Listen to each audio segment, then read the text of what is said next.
हमें क्या चाहिए? दोनों कंपोनेंट्स की जरूरत है। इंपोर्ट और सर्विस। एक बात, इतना कुछ पढ़ने के बाद भी लास्ट क्लास के बाद एक बच्चे ने मैसेज किया, सर इंपोर्ट और सर्विस को 7 में क्यों नहीं लिया अगर बिजनेस और कंसिडरेशन है? इंपोर्ट अलग से बनाया गया है। इंपोर्ट को आप बी या सी नहीं डील कर सकते हैं, वन में डील करेंगे, ए में डील नहीं करेंगे। आपका मतलब वेंडिंग है, आपका मतलब डिपोजिट है।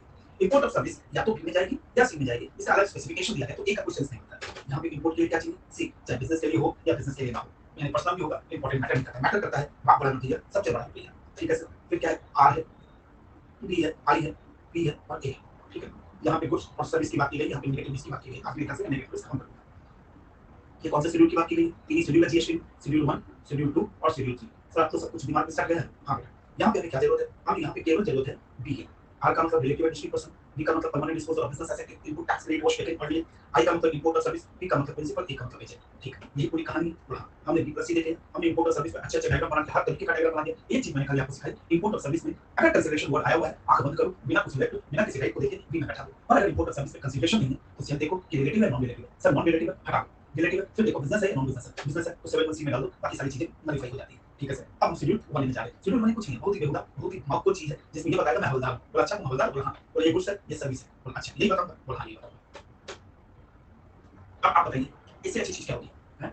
लोग अभी तक सर्विस में हैं, हमारा लोगों का जीएसटी तब तक खत्म होगा, हमसे पहले चालू हुआ, तब तक हम जीएसटी को याद भी कर चुके होंगे, दिमाग में सेट भी कर लिए होंगे और पूरी दुनिया को जीत भी लेंगे, पूरी दुनिया को जीत भी लेंगे, पूरी दुनिया जीत लेंगे। Activity to be treated as a supply, activity to be treated as, अरे तुम राजा होगे राजा, तुम इमेजिन नहीं कर सकते तुम क्या बन जाओगे। Activity to be treated as supply of goods और सर्विसेज, सप्लाई ऑफ गुड्स और सर्विसेज 7 सबसेक्शन। बस खाली ये बताएगा कि मैं गुड्स हूं और मैं सर्विस हूं। बोला अच्छी बात है सर।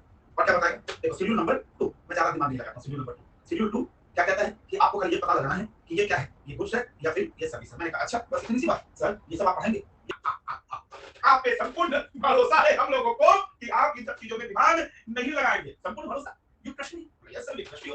ये सब इंग्लिश आप हमको ना कभी पढ़ने देंगे और ना कभी आप हमको पढ़ाने वाले हैं। मैंने कहा एक भरोसा ही तो सबसे बड़ी चीज है। चलो ये है शेड्यूल 2। ठीक है, पार्ट 1 ध्यान से देखना क्या क्या है। Part 1, part 2, part 3, part 1, part 2, part 3। अच्छा सर बस इतना सही? हाँ 4, इधर आगे 4 गुड्स हैं, फिर मैंने क्या था 5, 5 में 6, तो मैंने आपको पहले कहा था देखो part 1, part 2, part 3, part 4, part 5, part 6, part 6 यहाँ पे मिलेगा। ये देखो पार्ट नंबर 6, पार्ट नंबर 7 आप लोग हैं। तो कह दो कि तुमको मुझसे प्यार है। एक सेकंड, आपसे प्यार नहीं है सर, तुम झूठे हो, तुम मुझसे सबसे ज्यादा प्यार करते हैं, तुम लोग झूठे हो, तुम लोग झूठे हो। प्यार कोई दबाने की चीज थोड़ी है जो तुम दबा दोगे और प्यार नहीं दिखेगा। प्यार तो एक शब्द है, नहीं प्यार एक आवाज नहीं है। प्यार तो केवल क्या है सर? प्यार ना तो शब्द है ना आवाज है, प्यार तो एक एहसास है। तो सर स्टार्ट करके खत्म कर दीजिए, लीजिए स्टार्ट करके खत्म हो जाएगा, आप भरोसा करो। अब चार्ट कहाँ बनाऊं? आपके पास नीचे है, बोला नीचे यहीं पे चार्ट बना लीजिए। ठीक है सर, यहाँ पे बना, ये यहाँ पे बना लो, पेज नंबर 111 बना, विविध मसाला चार्ट, पेज नंबर 111 चार्ट बना के खत्म कर दिया। ये सब चीज टाइम वेस्ट करके फायदा नहीं। लो ये देखो गुड्स के केस में पार्ट 1, पार्ट 2, पार्ट 3, पार्ट 4। आप सर पार्ट क्यों बोल रहे हैं? बेटा ये पार्ट है, मैंने पहले कहा मेरे मटेरियल में सब कुछ बड़ा सिस्टमैटिक है। आप ना भी पढ़ो तो भी सिस्टम में चले जाओगे, पढ़ोगे तो सिस्टम में चले जाओगे। मैंने कहा था कि जो गुड्स है शेड्यूल नंबर, जो शेड्यूल आप पढ़ रहे हो, आप कौन से शेड्यूल में हो सर? हम लोग शेड्यूल नंबर 2 में। शेड्यूल नंबर 2 का पार्ट 1 ये है, शेड्यूल नंबर 2 का पार्ट 2 है, ये शेड्यूल नंबर 3 का पार्ट 3 है, शेड्यूल नंबर 4 का पार्ट 4 है। तो इसमें वैक्सीन है, वैक्सीन देता हूं। देखो आप मुझे बताओ, पहला कहता है ट्रांसफर कर दो। बोला अच्छा ट्रांसफर किया, हाँ बेटा ट्रांसफर किया। किसको ट्रांसफर किया? ये माउस, ये जो माउस है ना, मैंने इसको ट्रांसफर कर दिया। क्रिकेट में थोड़ा बात ऐसा ही है, ठीक है ट्रांसफर किया। अच्छा सर ट्रांसफर किया तो कैसे किया? ट्रांसफर में एक चीज आपको पहले पूछनी पड़ेगी उसे, जिसने ट्रांसफर किया उसे पूछो ट्रांसफर टाइटल है क्या भाई? उसे पूछो ट्रांसफर टाइटल है क्या भाई? टाइटल में ट्रांसफर किया है तो सामने वाला आंसर देगा कि यस भाई, नो भाई। ओ अच्छा यस या नो, तो एक काम करो भाई, ऐसा करते हैं, अगर तुमने कहा कि मैंने इस माउस का टाइटल भी ट्रांसफर कर दिया तब तो मेरे भाई ये गुड्स है और आपने टाइटल ट्रांसफर नहीं किया, इसका मतलब ये सर्विस है, यूज करने के लिए कह रहे हैं। खेला हो गया पार्ट 1 का, क्या मजाक कर रहे हो? हाँ बेटा हो गया, तुमने क्या करूं? तो क्या करूं बेटा, मैं क्या करूं? हो गया खेल, हो गया। ठीक है ओके सर आपके पास लैंड है? मैंने कहा। बोला आपके पास बिल्डिंग है? बोला हाँ। ठीक है, आप लैंड बिल्डिंग को अगर आप, मेरे सर आपका परफेक्शन नहीं है, सॉरी कमजोर साबित हो गया। लैंड बिल्डिंग आपने इसे क्या किया? सेल किया, या फिर आपने इसे लीज पे दिया, या फिर आपने इसे रेंट पे दिया। यही हो सकता है, लीज पे, लाइसेंस दिया। बोला हाँ सर लीज पे दिया, लाइसेंस पे दिया, यही हो सकता है। बोला यस सर। अगर आपने सेल किया तो मेरे दोस्त ये नेगेटिव लिस्ट में है, इसमें है नेगेटिव लिस्ट में। और यहाँ पे स्टार मार्क्स करके रखो क्योंकि बिहानी सर ने आपको बहुत बड़ा इंपॉर्टेंट पॉइंट करने वाले हैं। मोबाइल प्रॉपर्टी नेगेटिव लिस्ट में खराब, और ये किया तो ये सर्विस है। बोला ओके सर ओके। ओ भाई सर क्या हो रहा है? थोड़ा पड़ोसी बात परेशान कर रहे हैं, इसलिए पड़ोसी से मिलूं, एक बार मिलूं पड़ोसी से, एक सेकंड।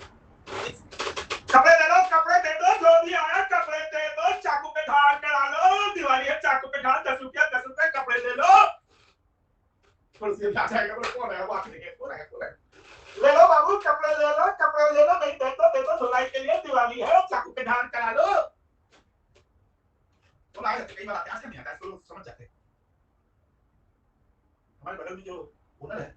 फ्लैट है, बंगलो, बगल वाला बंगलो है, उसमें जो है वो मालिक है, बहुत बड़ा होटल रेस्टोरेंट है, कलकत्ता में बड़े-बड़े 3 रेस्टोरेंट वो भी सब बड़े-बड़े, बड़ा। मैं उनका हाथ जोड़ के डेली सुबह उठता हूँ, ऐसे करता हूँ कि बंगलो को देख के प्रणाम से प्रणाम। ठीक है? ट्रीटमेंट ट्रीटमेंट या प्रोसेस, मेरी बात को तुम लोगों ने मज़ाक में लिया और मेरी बात को सीरियसली लिया करो। सेकंड ट्रीटमेंट और प्रोसेस, बोला क्या? कपड़े दे दो, चाकू पे धार करा लो, चाकू पे धार करा लो। इसका मतलब तुम अपने कपड़े मुझे दे दो, मैं धो दूंगा। तुम्हारे घर में जो चाकू है मैं उसको धार कर दूंगा, यानी कि मैं ट्रीटमेंट या प्रोसेस करने वाला बंदा हूँ, ट्रीटमेंट और प्रोसेस करने वाला बंदा हूँ। और ये ट्रीटमेंट और प्रोसेस में किसके ऊपर करता हूँ? On other goods, on other goods. दूसरे के गुड्स पे मैं क्या करता हूँ? ट्रीटमेंट या प्रोसेस करता हूँ ऑन अदर गुड्स। इसमें जॉब वर्क किया जाता है, रिपेयरिंग सेंटर्स भी आ जाते हैं, दूसरे के सामान का रिपेयरिंग करते हैं, उसे हम क्या कहते हैं? सर्विस। वो सर ये पढ़ाना था आपको। हाँ बेटा ये तो समझा ना, तो और मुझे कौन सा हाथी घोड़ा मैदान लेना। ओके, अब यहाँ पे आ गया transfer of business asset, transfer of business asset, transfer of business asset. Okay, ये क्या है sir transfer of business asset? अरे भाई साहब तुम इतना क्यों घबराते हो? लो पहला पॉइंट, आपने डिस्पोजल कर दिया, परमानेंट डिस्पोज होता है ना, आपके पास आप बिजनेस कर रहे हो, आपने अपने गुड्स को परमानेंट डिस्पोजल कर दिया। अब ये मत पूछना मुझसे, अभी हाथ जोड़ के बोल रहा हूँ, आप मुझसे ये मत पूछना कि सर कंसिडरेशन कंसिडरेशन है क्यों क्यों नहीं पूछना सर? अभी आप वो बात नहीं होगी, अभी तो हम खाली एक ही चीज देखते हैं, गुड्स है या सर्विस है, गुड्स है या सर्विस है। जब ये डिसाइड कर लेंगे गुड्स है तब तुम मुझसे जरूर बोला सर विद कंसिडरेशन हुआ तो 718, विदाउट कंसिडरेशन हुआ तो 716 आईटीसी वाज टेकन अर्लियर। समझ गए? यहाँ से हम उधर जाएंगे, हसीमा इधर इस पॉइंट से ये समझेंगे कि ये गुड्स है या सर्विस है, उसके बाद आप अपना डिटेल जितना आप लिंक बनाना है लिंक बनाते हुए चलो, मुझे कोई प्रॉब्लम नहीं। ठीक है, परमानेंट डिस्पोजल अगर करोगे तो क्या लगता है आपको? सर लगना क्या है? आंख बंद करके मैं बोल सकता हूँ गुड्स ओके, दूसरा क्या है sir? Right to use, right to use here for purpose other than business, other than business, other than business. Business को छोड़, मैंने किसी को अपने अपने एम्प्लॉय को बोला जाओ कंपनी की गाड़ी को आराम से यूज करो, जा पर्सनल पर्पस के लिए यूज करो, तो भैया जैसे पर्सनल पर्पस होगा तो सर्विस होगी। यस हमेशा खत्म, एकदम खत्म, खत्म हो गया बाबू, खत्म हो गया। क्या मजाक कर रहे हो? तुम इतना ही सर? हाँ बेटा कुछ पढ़ा तुमने इंग्लिश? नहीं, ये तो ऐसे ही याद हो गया आपको। हाँ सर ये तो पढ़ने की व्यास इसको खोल के देखने की जरूरत नहीं, तो दिमाग में छप गया। फिर भी थोड़ा बहुत इंग्लिश पढ़ना पड़ता है ना, तो जब इंग्लिश पढ़ के खुश हो जाता हूँ। आ रहा हूँ बेटा, लाइसेंस लाइसेंस हमसे लाइसेंस बेटा। ट्रांसफर पार्ट 1, ट्रांसफर, ठीक है ना? Right to use for you right किसमें बेटा? Oh right to use for purpose other than business, other than business. जगह ऐसी हो जाती है ना, ऐसे देखो ऐसे लिखना। हाँ, business purpose is not important. Business purpose ओ बिजनेस पर्पस के लिए नहीं, यहाँ पे बिजनेस पर्पस के लिए अगर मैं उसे यूज करूँ तो वो प्रोविजन यहाँ पे नहीं है, उसका अलग से कॉन्सेप्ट आएगा। ठीक है, क्योंकि मैं एम्प्लॉयर हूँ, मैं एम्प्लॉय को कोई चीज यूज करने दे रहा हूँ तो उसमें बहुत सारी चीजें आ जाती है, तो उसमें ये देखना पड़ता है क्या कॉन्ट्रैक्ट के हिसाब से दे रहा हूँ, कॉन्ट्रैक्ट के हिसाब से नहीं दे रहा हूँ। ठीक है, बहुत सारी चीज समझनी है उसमें अदर देन बिजनेस का। अच्छा ट्रांसफर, देखो बताओ any transfer title in goods, goods any transfer right in goods service, this is important, ध्यान से देखना। आपने हायर परचेज सुना मेरा दोस्त? हायर परचेज सुना है? अभी देखो मैं मिडिल क्लास फैमिली से, ठीक है, अभी दिवाली आई है, तो दिवाली में हर मिडिल क्लास फैमिली की इच्छा होती है टीवी नया आ जाए, वॉशिंग मशीन, मम्मी की इच्छा होती है वॉशिंग मशीन आ जाए, पापा की इच्छा होती है टीवी आ जाए, हमारी इच्छा होती है कोई बाइक कोई हमको खरीद दे, लैपटॉप खरीद दे, मतलब कई सारी चीजें होती हैं। हम मिडिल क्लास फैमिली बड़ी अलग अलग दुनिया से में जीते हैं। ठीक है, तो ये क्या होता है, हम अभी दुकान में जाते हैं, किसी भी दुकान में जाओगे तो बम्पर दिवाली बम्पर होगा, जहाँ पे लिखा रहेगा आप पहला इंस्टॉलमेंट लीजिए 1000 रुपये और टीवी लेके जाइए। मम्मी पापा ने कहा 1000 रुपये देके टीवी, तो वो गए दुकान में जाके बोला कैसे होगा सर? 1000 रुपये आप डाउन दीजिए फिर 14 इंस्टॉलमेंट में आप दे दीजिएगा, तो 14 इंस्टॉलमेंट में दे दिया, इनवॉइस भी साइन हो गया, इनवॉइस भी ले गया। पर तुमने कभी ये सोचा है कि हायर परचेज में आपका जो ओनरशिप का टाइटल है वो लास्ट इंस्टॉलमेंट के बाद आता है? अभी नहीं आता, नहीं आता, यानी कि ट्रांसफर टाइटल नहीं होता है, फिर भी उसे क्या कहा जाता है? गुड्स कहा जाता है। फिर उसे क्या कहा जाता है? आपने अकाउंटिंग स्टैंडर्ड 9 आप पढ़े कि नहीं पढ़े मुझे नहीं पता, क्योंकि अकाउंटिंग स्टैंडर्ड 9 सबसे पहले पढ़ाने का अकाउंटिंग स्टैंडर्ड होता है। एएस9, एएस9 इज अ रेवेन्यू रिकॉग्निशन, जैसे एएस1 में आपने पढ़ते हैं ना फंडामेंटल्स, एएस2 वैल्यूएशन और एएस9 होता है रेवेन्यू रिकॉग्निशन। ठीक है, तो रेवेन्यू रिकॉग्निशन का पहला कांसेप्ट क्या है कि आप अगर हायर परचेज इंस्टॉलमेंट में सामान को बेच रहे हैं तो रेवेन्यू को आप उसी समय रिकॉग्नाइज कर लीजिए। किसके लिए बोल रहे हैं? ट्रांसफर अगर के लिए। देखो एनी ट्रांसफर टाइटल इन, देखो टाइटल तो ट्रांसफर हो रहा है under an agreement which stipulate that property in goods are pass at a future date पे पास होगी, तो ये क्या हायर परचेज इंस्टॉलमेंट बोलिए, ये तो चैंपियन। लैंड बिल्डिंग में कुछ नहीं पड़ेगी, सीधा लीज पे दिया, टेनेंसी पे दिया, लीज पे दिया, लाइसेंस पे दिया, वो सर्विस है।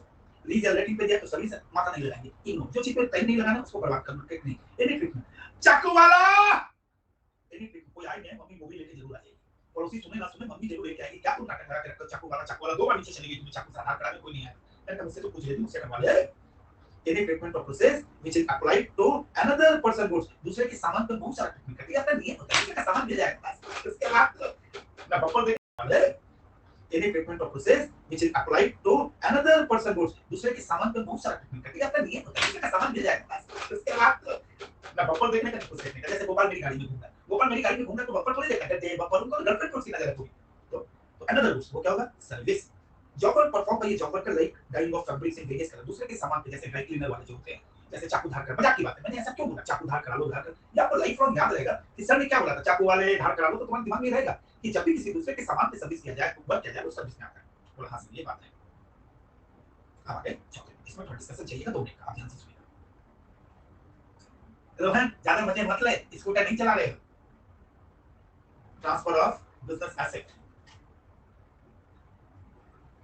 transfer of business asset, where goods forming part of asset of the business are transferred or disposed of by under the direction of the person carrying on business as no longer to form part of the asset, whether or not for consideration। ध्यान से please हो गया, mistake हो गई ना, इस पे ध्यान से, परमानेंट का इंग्लिश है, इसमें ध्यान से।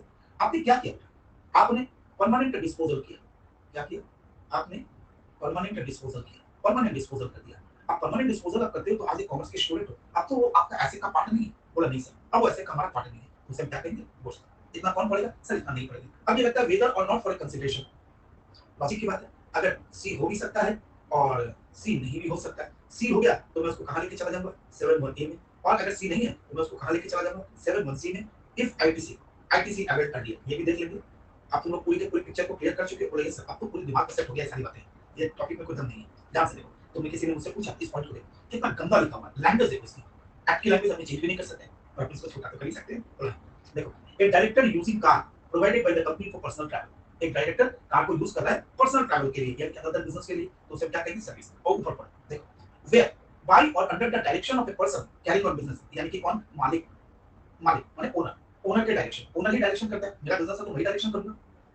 गुड्स हेल्ड और use for the purpose of business, यानी कौन सा गुड्स चाहिए, बिजनेस का गुड्स चाहिए, यानी कि बिजनेस का एसेट है। Or put to any private use, कहां दे दिया मैंने इसको, right to use, private use, are used or made available to any person, किसी को भी दे दिया, for use for any purpose other than purpose of business, whether for consideration not, कोई फर्क नहीं पड़ता है, घूमने के लिए सर्विस हो गया। अब ये क्या है, ये बहुत बड़ी बात है, ये बहुत बड़ा बात है। देखो ध्यान से देखना, मेरी बात को ढंग से समझना प्लीज, हाथ जोड़ के बोलना, नो क्वेश्चन, ध्यान से देखना।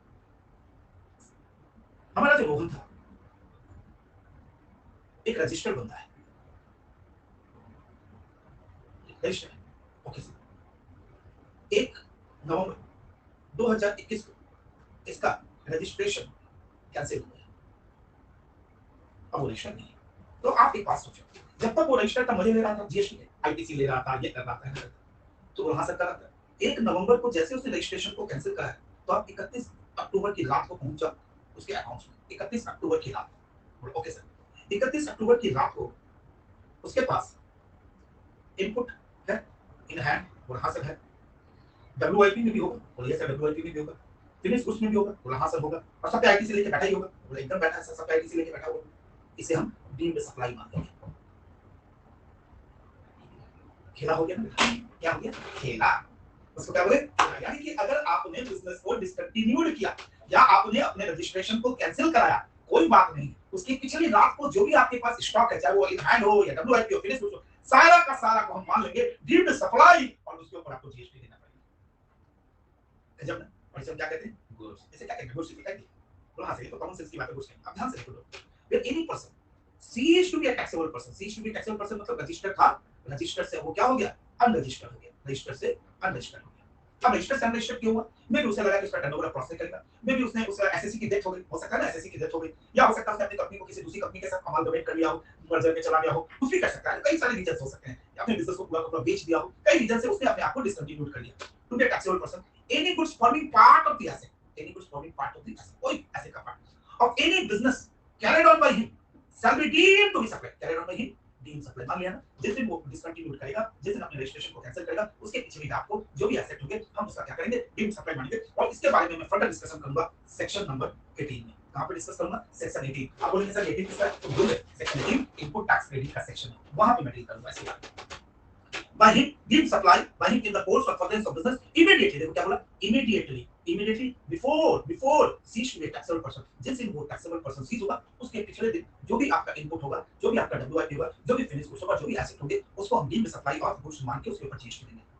गजब गजब फंड है, मैंने कहा हाई क्लास का फंड है, ठीक है। पर उसमें एक एक्सेप्शन, उसमें उन्होंने एक्सेप्शन डाला, एक एक्सेप्शन डाल दिया, बोला कि एक्सेप्शन का मतलब क्या हुआ, नीति के उसने पूछा सर एक्सेप्शन का मतलब क्या हुआ, सेमी ने पूछा एक्सेप्शन का मतलब क्या हुआ, एक्सेप्शन का मतलब ये हुआ कि कुछ ऐसी सिचुएशन है जिसे डीम सप्लाई नहीं मानेगा, माने अनलेस का मतलब exception, not a deemed supply, मतलब बिजनेस बंद हुआ, नो डाउट बिजनेस बंद हो गया, पर नॉट ए डीम्ड सप्लाई, उसको डीम्ड सप्लाई हम नहीं मानेंगे। वाह सर, कब ऐसा हो सकता है, but the business is transferred as a going concern to another person, यानी कि बिजनेस मैंने बेचा एज ए गोइंग कंसर्न ही बेच दिया। अपनी कोई अकाउंटिंग स्टैंडर्ड 1 कहता है ना, गोइंग कंसर्न कांसेप्ट है, जब गोइंग कंसर्न कांसेप्ट जिंदा है तो दिमाग लगा के कोई फायदा नहीं, तब उसे सप्लाई नहीं मानेंगे, जब नहीं कंपनी जो जिसको बेचा है वो जब बेचेगी तो सप्लाई होगी। दूसरा, the business is carried out by personal representative which deem to be taxable person, मान लो एक्स की डेथ हो जाती है, एक्स तो चला गया, एक्स की डेथ हो गई तो एक्स चला गया, रजिस्ट्रेशन किसके नाम पे था, एक्स के नाम पे, पैन नंबर किसका था, एक्स का था, एक्स तो एक्स की डेथ हो गई, अब उसकी जगह उसका बेटा आ गया, उसका बेटा है तो रजिस्ट्रेशन कैंसिल करना पड़ेगा ना, क्यों करना पड़ेगा, क्योंकि अब तो बेटा आ गया तो बेटे का पैन नंबर अलग होता है और जीएसटी का पहला 10 डिजिट क्या होता है, पैन नंबर होता है, पैन नंबर चेंज करता है कॉन्स्टिट्यूशन में चेंज आने का मतलब, ठीक है ना, नाम चेंज होता है, तो ऐसी सिचुएशन में वो लोग जनरली क्या करते हैं, बिजनेस को कैरी करते हैं लीगल रिप्रेजेंटेटिव के रूप में,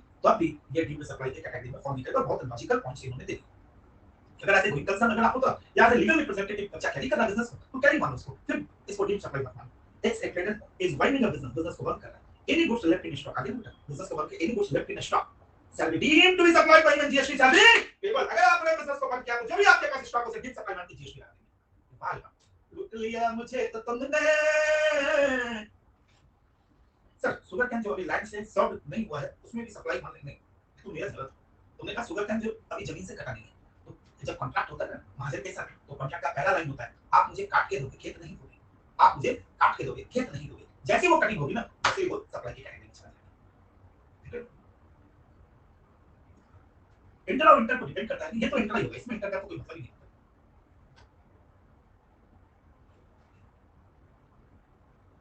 सर जी बेटे अमीषा ने पूछा है, सर जी बेटे एक्स सर जी बेटे का पैन, अरे यार तुम तो पढ़ने नहीं देते हो, सर जी बेटे का पैन यूज होगा बिजनेस में कि उसका पापा का, बेटा ये डिपेंड करता है अमीषा, ये डिपेंड करता है, अगर बेटा जो है वो अगर वो ये सोचे कि बिजनेस बाबूजी के नाम का तो कोई फर्क नहीं पड़ता, मैं तो इकलौता बेटा हूं, चलने देगा तब तो कोई टेंशन ही नहीं है। पर अगर उसे लगता है कि नहीं, अगर उसे लगता है कि मेरे नाम पे बिजनेस करूंगा तो मेरे नाम पे बिजनेस करने का और उसको रजिस्ट्रेशन क्या करना पड़ेगा, अपने नाम पे कराना पड़ेगा, अपने नाम पे रजिस्ट्रेशन करें तो पैन नंबर तो चेंज होता है ना बेटा, तो सब कहते हैं चेंज इन द कॉन्स्टिट्यूशन, जब चेंज इन द कॉन्स्टिट्यूशन होता है तो कैंसिलेशन कराना पड़ेगा एग्जिस्टिंग रजिस्ट्रेशन को और नया रजिस्ट्रेशन लेना पड़ेगा सिर्फ बिजनेस में, उसमें भी ये प्रोविजन माना जाएगा कि लीगल रिप्रेजेंटेटिव कैरी कर रहा है, इसे डीम सप्लाई नहीं कहेंगे।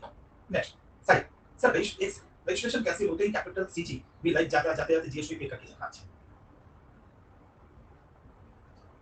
सेकंड पॉइंट तो रिपीट किया जा सकता कि अगर बाबूजी की डेथ हो जाती है और बेटा उसका लीगल रिप्रेजेंटेटिव है तो बिजनेस चेंज हुआ, बाबूजी के हाथ से बेटे के हाथ में आ गया, फिर उसे हम मानेंगे वही बिजनेस है, हम उसको डीप सप्लाई की कैटेगरी में नहीं मानेंगे, ये तो है, ये तो एकदम 100% कॉमन सेंस की बात है सर, ठीक है सर। जब businessman cease to be taxable, जो कुछ बचे हुए हैं वो पे जीएसटी ओरिजिनल कॉस्ट पे देगा, ये उसके लिए मैंने क्या कहा अभी सेक्शन 18 का हम हेल्प लेंगे, अभी अगर मैं बताऊंगा आपको समझ में नहीं आएगा, ठीक है बेटा, अभी इसलिए मैंने कहा कि अभी तो फर्स्ट पॉइंट ये वाला पॉइंट बेटा, फर्स्ट पॉइंट कौन सा बेटा, ये गोइंग कंसर्न वाला रितु, गोइंग कंसर्न का मतलब क्या हुआ कि मेरा बिजनेस है, मैंने रितु को ट्रांसफर कर दिया एज ए गोइंग कंसर्न, यानी कि बिजनेस को बंद नहीं किया, चलते में ही ट्रांसफर कर दिया, उसके गोइंग कंसर्न कॉन्सेप्ट का, तो अकाउंट पूरा गोइंग कंसर्न के ऊपर ही चलता है। नंदनी ने क्या पूछा, नंदनी बोलिए सर बिजनेस ट्रांसफर किया तो जिस पर्सन को ट्रांसफर किया वो पहले वाले बिजनेस के पैन से रजिस्ट्रेशन होगा ना, तो जिसका बिजनेस गया वो उसी पैन पे कंटिन्यू करेगा, एकदम करेगा नहीं, जनरली क्या होता है, ये बड़ा अजीब सा पॉइंट है, ये जो तुम सोच रहे हो ना हाइपोथेटिकली सोच रहे हो, थोड़ा सा बड़े होकर सोचें, बोला कैसे सोचे सर, बड़ा होकर सोचें, कैसे सोचें, ध्यान से सुनो। जब विक्रम बिहारी ने नंदनी को बिजनेस ट्रांसफर किया as a going concern, as a going concern, business continue हो गया, बिजनेस कंटिन्यू है, ठीक है, गोइंग कंसर्न बंद नहीं करता मैं अपने बिजनेस को ट्रांसफर कर दे, ले जाओ चलते बिजनेस को ले जाओ, कहीं चलते बिजनेस को तो आपको पता ही नहीं चलता, कई ऐसे बिजनेस है जिसमें ओनरशिप चेंज हो चुकी है तो आपको पता ही नहीं चलता कि क्या हुआ, बोला हाँ सर पता नहीं चलता, और कई बिजनेस होते हैं जो अपने आप को बंद कर देते हैं, फिर कोई खरीदार आता है फिर उसे देते हैं तो फिर वो गोइंग कंसर्न नहीं है, तब तो ये खेला खेल गया, बर्बाद हो गया, तो पर अगर मैं गोइंग कंसर्न के रूप में अपने बिजनेस को नंदनी तुमको ट्रांसफर कर दिया तो नंदनी तू क्या करेगी बेटा, तो बिजनेस चलाएगी थोड़े दिन जैसा है वैसा, फिर धीरे धीरे इंटरनली तो क्या करेगी, बिजनेस तो चलाएगी, बंद नहीं करेगी, नहीं आज बंद है क्योंकि पुराना बिजनेस वाला ऊपर चला गया, मैं नया बिजनेस, ऐसा नहीं, वो कंटिन्यू चलता है। जो बड़ी बड़ी कंपनी एक्वायर करती है, तुमने देखा होगा बड़ी कंपनी नए बिजनेस को एक्वायर कर लेती है तो वो बिजनेस वही बंद करती है, तो कंटिन्यू एज यूजुअल चल रहा रहता है वहां से। अब धीरे धीरे क्या होता है उसमें ओनरशिप चेंज होती है, वही कंसर्न में धीरे धीरे ओनरशिप चेंज होती है, अब उस ओनरशिप में क्या होता है, वो पुराना जो रजिस्ट्रेशन नंबर होता है जनरली कंपनियां क्या करती है पुराने रजिस्ट्रेशन को कैंसिल कराती है, नया रजिस्ट्रेशन दे देती है, पर बिजनेस चल रहा होता है, बस ओनर चेंज हो जाते हैं, तो वो गोइंग कंसर्न है। तो गोइंग कंसर्न में ड्रीम सप्लाई का कॉन्सेप्ट जिंदा नहीं रहता है। और अगर गोइंग कंसर्न में ड्रीम सप्लाई होती तो सोचो कितनी मुश्किल हो जाती। सबको खरीदा यार, अभी तो बहुत कुछ है, फ्लिपकार्ट, वॉलमार्ट। नेक्स्ट सर, अगर पापा ने बैठे तो पांच पेन से रजिस्टर किया है तो क्वेश्चन नहीं समझ में आ रहा। सच बताओ, तो लैंग्वेज नहीं समझ, इतना मत समझाते हो, डाउट नहीं आया सर, थैंक यू। सर मैंने एक छोटी सी शायरी लिखी है, अनुपम शायरी क्लास के बाद मैं तुमको कॉल करूंगा तो सुनाना। तो पिक्चर क्या निकल के आई कि अगर आपने ट्रांसफर किया, ध्यान से संजय भाई तू रिकॉर्डेड है नहीं, कोई बात नहीं। अरे भाई, अरे अबे तुम इसको भाई कहना बेटा, तो फिर क्यों बोलता रिकॉर्डेड, अभी करवाता हूं मैं, डिवीजन क्या है। आपने ट्रांसफर किया, आपने टाइटल को ट्रांसफर किया या नहीं किया। टाइटल को ट्रांसफर किया तो गुड्स, और नहीं किया तो सर्विस। लैंड एंड बिल्डिंग को अगर आपने सेल किया तो वो नेगेटिव में चला जाएगा, अभी पढ़ाऊंगा। और अगर आपने लीज लाइसेंस पे दे दिया तो वो सर्विस। आपने चाकू की धार कराई दूसरे के कपड़े पे अपना काम किया, रिपेयरिंग सेंटर है तो वो सर्विस है। आपके पास बिजनेस एसेट है, आपने एसेट को परमानेंट डिस्पोज किया तो गुड्स है। पर आपने अदर देन बिजनेस के यूज करने का आइडिया, अदर देन बिजनेस के यूज करने का आइडिया तो सर्विस है। और तीसरा, अगर आपने बिजनेस को डिसकंटिन्यू कर दिया तो जो भी आपका स्टॉक होगा आपका, उसे डीप सप्लाई मानेंगे। दो सिचुएशन को छोड़ के आपने बिजनेस को ट्रांसफर एज गोइंग कंसर्न किया या आपके लीगल रिप्रेजेंटेटिव बिजनेस को कैरी ऑन कर दिया, इस दो सिचुएशन में डीप सप्लाई नहीं होगी।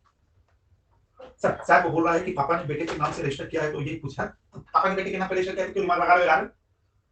तो हाँ, अच्छा, if father registered the GST with the PAN card of his son and later he dies, then it would be treated separate। तुम पगला गए हो क्या, मम्मी आ गई है क्या, मार खाओगे क्या तुम। बाबूजी ने बेटे के नाम पे रजिस्टर करवाया, बाबूजी नहीं रहे तो क्या फर्क पड़ता है, बेटा तो है ना, बेटा तो कैरी ऑन कर रहा है, तब तक ये प्रोविजन को भूल जाओ, बिजनेस चल रहा है। मार खाओ, थप्पड़ खाओ मेरे से, अब तो बात कुछ कुछ जहर जहर से नहीं, पूरा जहर था पूरा, जबरदस्ती है। पॉइंट नंबर 5, ध्यान से देखिए, ध्यान से देखिए, अच्छे से करोगे तो आज आपका कल आपका पूरा सप्लाई हो जाएगा। कल आपको मैं कम से कम 50 प्रॉब्लम कराऊंगा, कम से कम 50 प्रॉब्लम सप्लाई पे कराऊंगा, ठीक है। उसके अलावा अपने इंस्टीट्यूट का मटेरियल कभी मन करे तो खोलना, और बात बोलना विक्रम बाबा की जय, क्योंकि कोई क्वेश्चन ऐसा आ ही नहीं सकता। इंटर का मत खोलना, फाइनल का खोलना, फाइनल का भी मटेरियल मिलता है इंस्टीट्यूट का साइट पे, फाइनल का मटेरियल खोलना और वहां से तुम लोग क्या करना, फाइनल का भी पास कर दो, एक बुक से। इंटर में तो कभी नहीं, फाइनल का मटेरियल खोलना और बोलना विक्रम सर ने सप्लाई पाया, चलो करते हैं सप्लाई, और वहां पे इलस्ट्रेशन होगा, ऐसे लैपटॉप पे खोलना, फाइनल का मटेरियल आ जाएगा, ऐसे लैपटॉप खोलना और बैठ जाना और क्वेश्चन देखते हुए जाना। आई प्रॉमिस बेटा, 110% क्वेश्चन कवर हो चुके हैं, 110%। मैंने 100 नहीं बोला, 110 बोला। बोला ऐसा क्यों बोला सर आपने 110, क्योंकि मैंने सीए में फाइनल के मटेरियल के क्वेश्चन डाल दिए हैं, तो 110 हो गए। सर इंटर का मटेरियल में कुछ है ही नहीं, मैं क्या उसमें पढ़ाऊं और क्या तुमको समझाऊं है। इंटर का मटेरियल खोलने के बाद खत्म हो जाता है, चाहे वो डीटी हो या डीटी हो, वो अलग बात है, लोग उसमें बिजी बिजी रहने तो अभी तो और बचाने वाला है। सोचो, एक चीज सोचो बच्चों का, एक एक पॉइंट का डाउट, हर पॉइंट के डाउट कर जाते हैं। तो अभी तो चैप्टर स्टार्ट हुआ है, अभी कम से कम 22 चैप्टर है, जब तक 22 में पहुंचेंगे मेरे को लगता है उनका 10 का चैप्टर का नाम भी भूल जाएंगे। आप ऐसा मत करना, रेगुलर प्रैक्टिस, रेगुलर मेरे साथ तुम कंटिन्यू रखना, कभी जिंदगी में दिक्कत नहीं होगी।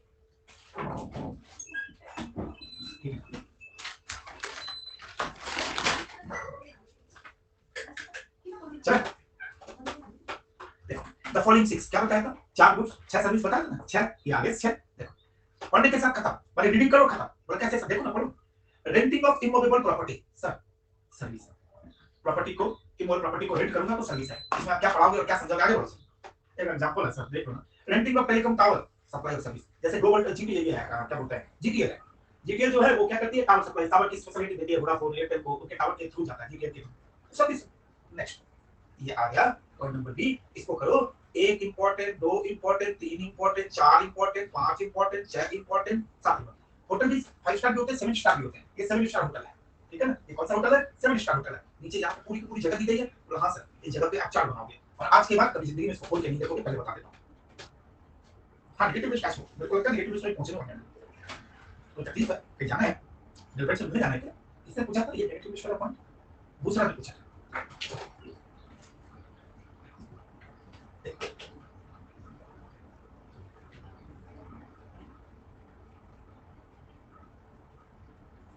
ये भी अपना, ये भी अपना, ये भी अपना, मनी मनी, ये भी अपना, ये भी अपना, ये भी अपना, मनी मनी। ओके,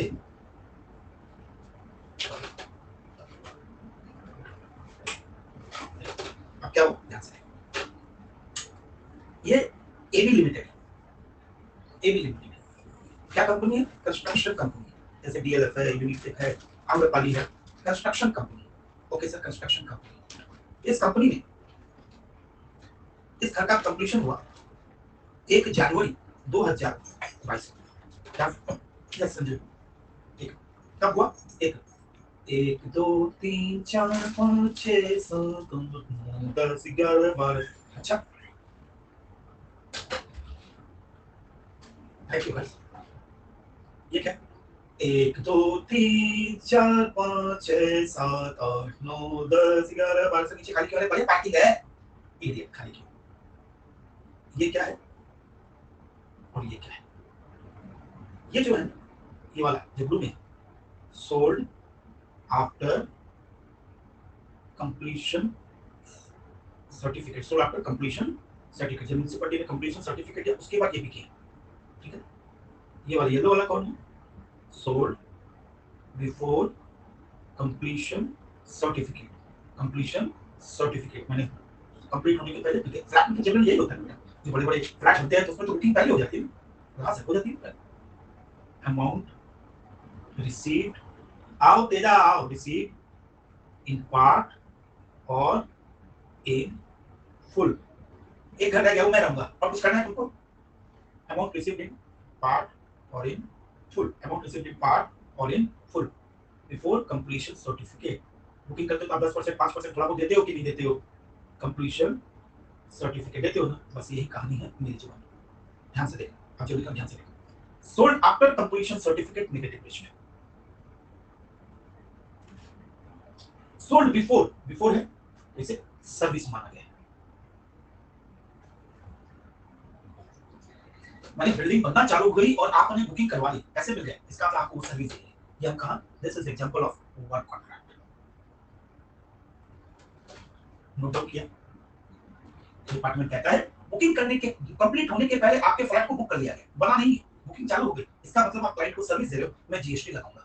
और अगर बिल्डिंग बन गई है, पुरानी बिल्डिंग है, बन गई है, फ्लैट बन गए, बिके नहीं, बाद में आपने बेचा तो सिर्फ सेल ऑफ इमूवेबल प्रॉपर्टी कहेंगे। क्या कहेंगे? Sale of immovable property. Very important for exam की चल रहा है, तो बन गया होगा और हां सर बन गया, तो चलो पढ़ लेते हैं, खत्म कर लेते हैं और 10 मिनट में खत्म हो जाएगा। इसका नेगेटिव स्ट्रक्चर करेंगे, कल अपने खाली प्रैक्टिकल करेंगे। तुम्हारे समझ प्रैक्टिकल सेशन बवाल मचा लो, बवाल।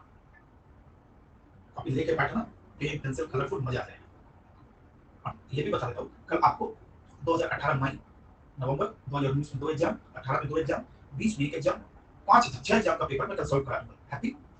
क्योंकि वो पेपर सॉल्व करने के बाद तुम रियलाइज करोगे खेला हो गया तुम्हारे साथ। और कैसा? पेपर जब सॉल्व करोगे तो हार्डली 6 या 7 मिनट लगेंगे, हार्डली हार्डली वो 5-6 मिनट से ज्यादा लगे तो पूरा टेंशन वाला बात हो जाएगा। अच्छा, एक क्वेश्चन आज नालायक बहुत फॉर्म में, जिसका डेली फॉर्म में लाता है मेरी क्लास में। उन्हें क्या क्या आता है जिसका? सुबह से मम्मी पक्का तुमको बाजरे की रोटी और उसके ऊपर मक्खन लगा के खिलाती है नालायक को, और मेरा पूरा खा लेता है भेजा।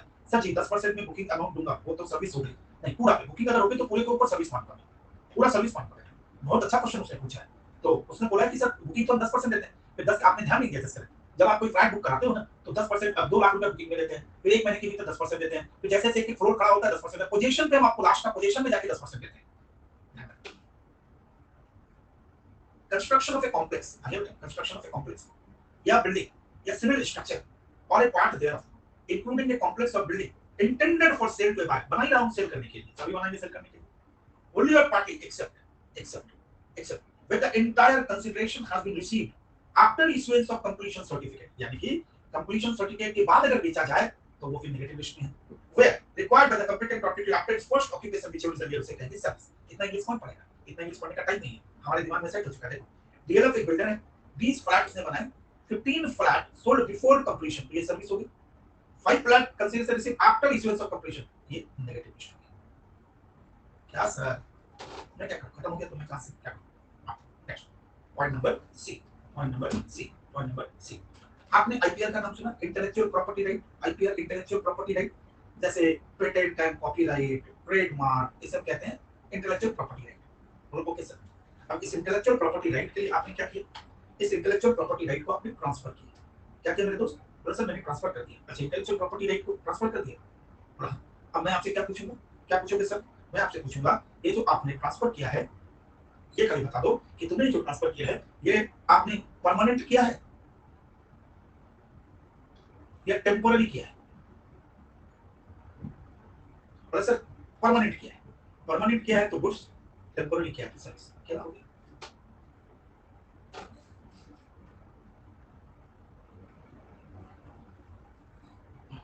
अभी वर्ल्ड यस वर्ल्ड मजा आया। Common sense. अच्छा एक बात और सुनिए, कॉमन सेंस है, ये पूरा जीएसटी कॉमन सेंस पे चला। एक बार दिमाग में अगर सप्लाई सेट हो गई तो पूरा जीएसटी कॉमन सेंस पे चलेगा। आपको रटना तो है ही नहीं। और GST is not the theoretical, GST is the pure practical case study method. Okay, खिलाओगे। अब चलते हैं नेक्स्ट पॉइंट। चौथे पॉइंट पर पहुंच गए। हमारी हसीमा कौन है? हसीमा कौन है? हसीमा की सॉफ्टवेयर इंजीनियर है। ओ हसीमा का जब सुबह एक मैसेज आया, मैं आपके सॉफ्टवेयर को डेवलप कर दूं, डिजाइन कर दो, प्रोग्राम कर दो नया, कस्टमाइजेशन आपके हिसाब से बना दो, एडेप्टेशन अपग्रेड कर दो, रजिस्ट्री को कर दो, इनहैंसमेंट कर दो, यूटिलिटी को कर दो, रैम बढ़ा दो, इंप्लीमेंटेशन कर दो। हाँ, इन्फॉर्मेशन सर जो भी मैं करूंगी सर्विस है। बेटा इनकम टैक्स की बात क्यों कर रहे हो भाई? खत्म करो इनकम टैक्स की बात करें। अब इनकम टैक्स की बात करें। इनकम टैक्स खत्म कहां? खत्म। देखो supply of GST related software to businessman for smooth processing of return and accounts in supply service. आपने इस चीज को देखा? आप अच्छा, हमारा जीएसटी पोर्टल किसने डिजाइन किया? हमारा जीएसटी पोर्टल किसने डिजाइन किया? इन्फोसिस। दिमाग से ठीक नहीं हो रहा। इन्फोसिस सर्विस दे रही है, इसको दे रही है गवर्नमेंट, सेंट्रल गवर्नमेंट और स्टेट गवर्नमेंट दोनों को सर्विस दे रही है। पोर्टल बनाइए तो इन्फोसिस जो सब दे रही है जीएसटी पोर्टल बना के, जीएसटी पोर्टल ये सर्विस ही तो है। वहां से ये सर्विस है, ये क्या है? सर्विस है, सर्विस है। तो पर मैं आपको बता देता हूं, ये सर्विस जो है ना वो एग्जम्प्ट में आती है, एग्जम्प्ट अंडर सेक्शन 11। वो भी पढ़िए। फिर इनकम टैक्स में चला गया, 5 दिन शांति नहीं है क्या? Monday to Friday income tax में झाड़ू बोलते हो, शांति नहीं है क्या? शनिवार रविवार कोई झाड़ू बोलोगे? अरे लव है सॉरी क्यों बोलते हो यार? मैं मजाक करना बंद कर दूंगा। इस बैच में कितना रिलैक्स होकर पढ़ाते तुमने ये फॉलो किया? यार अब धीरे धीरे एक एक चीज तुम्हारे दिमाग में डाल के आगे निकलता हूं। फिर एक एक चीज दिमाग में डाल देता हूं कि दोबारा तुम्हें खोल के ना पढ़ना पड़े। हर सेक्शन 11 में 82 सर्विसेज जो सरकार ने एग्जीक्यूट करके रखे, तो उसमें ये भी एक प्रिविलेज है इन्फोसिस को कि तुम हमारे लिए करना, हम तुम्हारे लिए कुछ करेंगे। तुम कभी पोर्टल को ठीक करना मत और हम हमेशा टेक एक्सटेंड करते जाएंगे।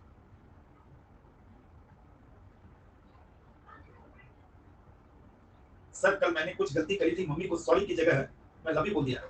बोल के देखो, सॉरी वर्ड को हटाओ और लव यू बोल के देखो। This is going to be a ramban, एकदम जहर की तरह चला जाएगा, जहर की तरह जाएगा। अब पॉइंट नंबर ई। अच्छा अच्छा बेटा बेबी, ओ बेबी, सर ये पॉइंट प्लीज रिपीट कर दो ना, मेरा लैग आ गया। तो कोई बात नहीं बेबी, तुम बोलो तो कुछ भी करना। कैसी बातें करती है बेबी? बेटा हसीमा जो है ना वो सॉफ्टवेयर इंजीनियर है। हसीमा अगर किसी भी कंपनी का डेवलपमेंट सॉफ्टवेयर को इनकम टैक्स माने सॉरी इन्फॉर्मेशन सॉफ्टवेयर को डिजाइन करती है, प्रोग्रामिंग करती है, कस्टमाइजेशन करती है, एनहांसमेंट करती है, तो उसे सर्विस कहते हैं। एग्जांपल मैंने दिया, जैसे इन्फोसिस ने इनकम टैक्स का पोर्टल बनाया और जीएसटी का पोर्टल बनाया, सेंट्रल गवर्नमेंट स्टेट गवर्नमेंट को सर्विस दे रही है, तो सप्लाई ऑफ सर्विस वो बात है सेक्शन 11 में जाके वो एग्जांपल हो जाएगा। ये खाली गवर्नमेंट को देंगे पोर्टल तो गवर्नमेंट एग्जांपल देना है। मैंने कितना गलत खुदा, ये खुदा मैंने एग्जांपल ही क्यों लिया इस भाई के सामने? हे प्रभु एक एग्जांपल था बेटा, एक एग्जांपल था। और इन्फोसिस अगर विक्रम यानी के लिए कोई डिजाइन करेगी पोर्टल तो वो टैक्सेबल हो जाएगा। ठीक है बेटा? अच्छा नेक्स्ट इस पॉइंट को प्लीज क्लिक क्वेश्चन इसको ढंग से पढ़। हां अब सबसे ज्यादा अच्छी पढ़ाई कौन करे? हसीमा। हसीमा एक दिन मैं नींद उठा,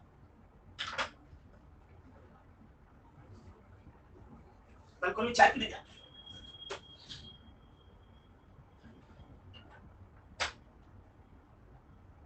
अरे बाबा ये क्या है? Haseema GST and income tax classes, वो भी मेरी क्लास के सामने। यार ये क्या हो गया? अपने पेट पे लात मारी इस बंदे ने। तो पहुंचा, मैंने कहा ये क्या क्लास है? बोले सर आप ही तो बोलते थे एडुकेटर बनना। मैंने कहा एडुकेटर बनो, अपने अपने गांव में बनो, अपने शहर में बनो, अपने मोहल्ले में। मेरे घर के सामने काहे लगाए हो तुम ये? मैं तो गया क्या सर, मैं जानता हूं तो पता चलता है प्लीज इसे मैं डर लगा, तू बात दूर जाके पढ़ा। मैं तो हर महीने 20,000 रुपए दूंगा, not to do act service. देखो या फिर ऐसा भी हो सकता है, अबे मेरी कंपनी में काम करता सॉफ्टवेयर इंजीनियर, अबे मैं रिजाइन दे रहा हूँ, रिजाइन या रिटायर हो। सुनो भाई ये 5 करोड़ रुपए रखो। क्यों सर? तुम आने वाले 10 साल तक किसी कंपनी को, खुद की कंपनी भी नहीं खोलोगे और किसी कंपनी को सर्विस नहीं दोगे। अच्छा सर ठीक है, अभी नॉट टू डू दैट। तो क्या है उसके बाद पैसे मिले ना कंपनसेशन सर्विस। देखो agree to the obligation to refrain from an act, refrain मैंने refrain कर दिया, ना करना बेटा, refrain ऐसा sort of services, और to tolerate an act, चाहे refrain करो या tolerate करो, ठीक है, और to do an act, चाहे आप refrain कर दो। चलो refrain भी क्या है? एक तरीके की सप्लाई ऑफ सर्विस, या आप मुझे tolerate कर रहे हो, tolerate कर रहे हो, to do an act or not to do an act, और not to do an act और to tolerate an act, refrain करो या टॉलरेट करो, ठीक है, और to do an act, चाहे आप रिफ्रेन करो, चलो रिफ्रेन भी क्या है, एक तरीके की सप्लाई ऑफ सर्विस, या आप मुझे टॉलरेट कर रहे हैं, टॉलरेट कर रहे हैं, to do an act और not to do an act और not to do an act, कुछ करना और कुछ ना भी करना। अब इसमें एक चीज टॉलरेट करना पड़ जाता, बैंक से मैंने हाउसिंग लोन लिया, कितना साल के, 10 साल के लिए, 2 साल बाद लोन को अपनी पेमेंट करना पूरा पैसा, बैंक के तो हो सुन ले, तो मैं ये कहना चार्ज लगेगा तुम्हारे कितने से, तुम्हारे घंटे निकलते से, घंटे से बैंक को नुकसान होने वाला, क्योंकि मैं टॉलरेट करता। A software developer given to Vishnu Karu for not joining competitor business after retirement. Tolerate agreed to act. Refrain from act service. To tolerate an act or situation. Penalty for early termination of agreement. एक साथ agreement का 6 महीने toll दिया, मैं तुम्हें tolerate करना चलो. Penalty GST. Late delivery charges, liquidated damage charge by buyer from seller. Pizza नहीं पहुंचा 45 मिनट में. पता पिज़्ज़ा वाले ने बोला था, चलो penalty. Tolerate an act. Pre-payment charges of early payment of loan. Tolerate an act. Demurrage charges का penalty. जब भी कोई पोर्ट पे सामान अनलोड होता है, अनलोड होने के बाद याद रखना, अनलोड होने के बाद क्या होता है, उसको 30 दिन में हटाना पड़ता है, और रेलवे में अनलोड होता है 40 घंटे में हटाना पड़ता है, नहीं हटाए तो पेनल्टी लग जाएगी, क्योंकि आपको टॉलरेट किया जा रहा है, जो उसे कहते हैं डिमोरेज चार्जेस। क्या बोलते हैं डिमोरेज चार्ज, वो सर्विस है। कैंसिलेशन चार्जेस, चार्ज पे एयरलाइन रेलवे बिल्डर से क्या करो, आपने बुकिंग टिकट की बुक कराई और उसने आपने कैंसिल कर दी, तो आपको टॉलरेट ही तो करना है, उसके लिए चार्जेस देगा, ये सर्विस है, उसके ऊपर जीएसटी लगाएगा। Bank charges for not maintaining minimum balance, ठीक है, हो गई टॉलरेट। लास्ट वाला बकवास है, बकवास है, पढ़ लो, ये भी सभी से बकवास है। Transfer of the right to use any goods, इसको क्या पढ़ाओ, खत्म करो ये right to any goods, right देना तो सर्विस होगी ना। अब देखो एक बात बताओ, कंपोजिट सप्लाई, एक बात बताओ हमेशा बैंक जो इंटरेस्ट 10 साल का शेड्यूल बनाती है और वो 10 साल के हिसाब से इंटरेस्ट का बैंक की बहुत बड़ी कमाई है, जितना लंबा लोन उतनी ज्यादा कमाई, आप उसके लोन के एग्रीमेंट को तोड़ रहे हो तो बैंक को नुकसान नहीं होगा क्या? ध्यान से आप मुझे सोच के बताना, ऐसा हवा के मत बताना। 1 2 3 4 5 6 ये कौन है डीएलएफ? डीएलएफ ने मकान बनाया, मकान बनाया तो बेटा मटेरियल यूज किया होगा, रॉ मटेरियल होता है, ब्रिक्स यूज किया होगा, यस सर। सीमेंट भी यूज की होगी, बोलिए यस सर। टीएमटी यूज किया होगा, बोलिए यस सर। और बालू भी यूज की होगी, बोलिए यस सर। पेंट भी यूज किया, बोलिए यस सर। ग्लास भी यूज किया, बोलिए यस सर। एंगल भी यूज किया, एंगल भी यूज किया, चैनल भी यूज किया, डेटिंग जिसे कहते हैं, ये क्या है, गुड्स है कि नहीं, गुड्स है कि नहीं। अब वहीं पे लेबर भी यूज किया गया होगा, बोला हाँ सर। इंजीनियर की सर्विस भी यूज की गई, हाँ सर। आर्किटेक्ट की भी सर्विस यूज की गई, हाँ सर। ये क्या सर्विस है, यानी कि गुड्स एंड सर्विस का परफेक्ट मिक्स एंड मैच है, work contract mix and match है, या फिर टू सप्लाई दी गई है। ये work contract is a perfect example of mix and match of goods, फिर उसे सर्विस के सेक्टर में डाल दिया गया। कौन से सेक्टर में डाला गया, सर्विस के सेक्टर में, यानी कि वर्क कॉन्ट्रैक्ट गुड्स नहीं बोलता, क्या बोलते हैं, work contract service, even though goods are used, area of the goods are used, but इसे सर्विस सेक्टर में डाला गया। ओके सर, हो गई बात खत्म। बी, तो इसे क्या बोल रहे हैं, सर्विस। ओके, बी क्या हो गया, रेस्टोरेंट। रेस्टोरेंट ये कौन सा है, पार्ट कौन सा है, शेड्यूल नंबर, शेड्यूल 2 का पार्ट 6 का बी, रेस्टोरेंट। रेस्टोरेंट सर्विस में क्या होता है, गुड्स भी होता है प्लस सर्विस भी होती है, पर उसे कौन से सेक्टर में लेके आते हैं, सर्विस के सेक्टर में। क्या पढ़ा, इसको पढ़ाने की तो कोई जरूरत ही नहीं है। यस, कहां दूसरा, ए दूसरा, दूसरा कहां हो, बाकी आधा बेटा नेगेटिव प्रश्न है, नेगेटिव लिस्ट सेक्शन 7.2 में आता है। नेगेटिव लिस्ट ये सब में क्या पढ़ेंगे, इंग्लिश पढ़ने क्या होगा, नेगेटिव लिस्ट में अगर कोई आइटम आ जाता है, अगर मैं कहूं नेगेटिव लिस्ट में, तो सीधी सीधी बात, नो जीएसटी, खत्म करो यार। उसमें भी मुझे इंग्लिश पढ़ना पड़ेगा, नो जीएसटी क्यों, क्योंकि ये तो नाइदर गुड्स है, नाइदर गुड्स माना गया और नॉट सप्लाई, इसको भी आप पढ़ना पड़ेगा ना, ये सब मैं नहीं पढ़ाता, फालतू चीजें मैं नहीं पढ़ाता। ओके, अब जो नेगेटिव लिस्ट पढ़ाऊंगा इसकी गारंटी तो है कि नेगेटिव लिस्ट केवल आपको पता होगी, क्योंकि इसमें कुछ ऐसे आइटम्स हैं जो लोगों को नहीं पता होते, तो आपको तो पता होंगे मेरे दोस्त। नंबर 1 ध्यान से देखना, ये कौन है, रिलायंस। ओके, ये कौन है, हमारी बेबी। बेबी को नेगेटिव लिस्ट पसंद है, रिलायंस ने इसके साथ एक रिटर्न एग्रीमेंट किया, ठीक है, रिटर्न एग्रीमेंट किया, और बेबी ने कहा मैं सर्विस दूंगी। बेबी ने क्या कहा, सर्विस दूंगी। अगर बेबी सर्विस दे रही है और ये एक कॉन्ट्रैक्ट के तहत दे रही है, कॉन्ट्रैक्ट हुआ इसलिए बेबी सर्विस दे रही है, और रिलायंस उसके बदले उसे क्या दे रहा है, कंसीडरेशन दे रहा है। क्या दे रहा है, कंसीडरेशन दे रहा है। और बेबी के लिए कंसीडरेशन क्या है, income under the head salary. Baby के लिए कंसीडरेशन क्या है, एकदम अंडर द हेड सैलरी, ये जो कंसीडरेशन दे रहा है इसको ले जाओ नेगेटिव लिस्ट में, क्योंकि ये सारी चीजें क्या हो रही है कॉन्ट्रैक्ट के तहत खत्म हो गया ना। क्या बोल रहे हो? हाँ बेटा खत्म हो गया। कहां से खत्म? देखो service by employ to the employer, service for the employ, इसको दे एम्प्लॉयर को, खत्म हो गया।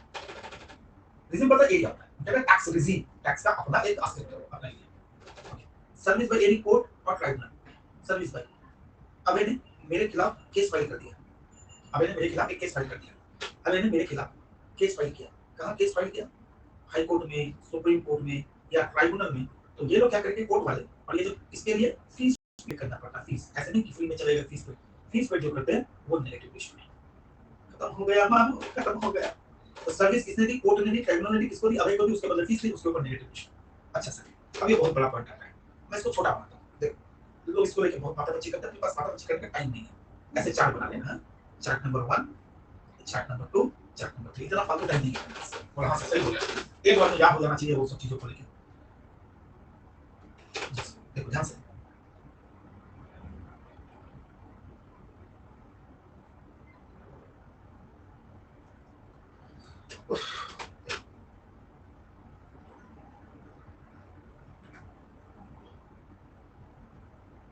Function perform by by Modi ji, Yogi ji, Ramnath Kovind ji, ठीक है। Perform, function perform by PM हो गया, सीएम हो गया, ठीक है। फंक्शन परफॉर्म पीएम से गवर्नर, हाँ ये ममता जी से भी आ जाते हैं।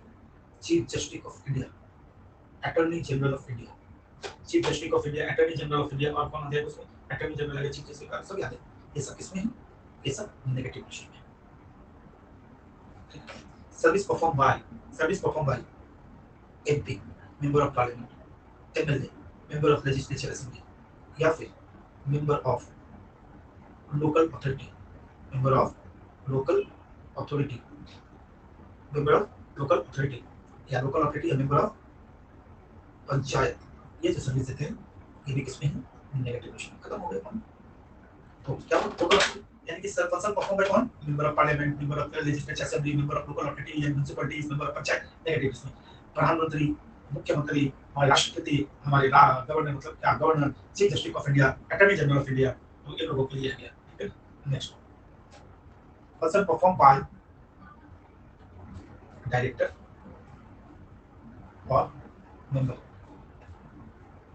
डायरेक्टर और मेंबर ऑफ, डायरेक्टर और मेंबर ऑफ, कहाँ का डायरेक्टर, कहाँ का मेंबर? ध्यान से सुनिए। UPSC, SSC, insurance regulatory development authority, आपका डायरेक्टर मेंबर, ठीक है। Indian medical association, controller editor general of India, election commission, ये जितने भी हैं ये सब नेगेटिव लिस्ट में नहीं, ऐसे नहीं है उसमें।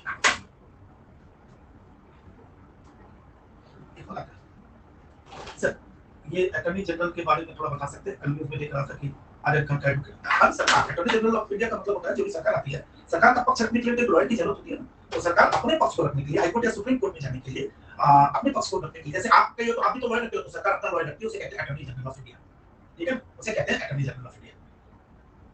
इसी इलेक्शन कमीशन बेटा, इलेक्शन कमीशन, इलेक्शन कमीशन वाला को उसका कैसा लगा नेगेटिव लिस्ट?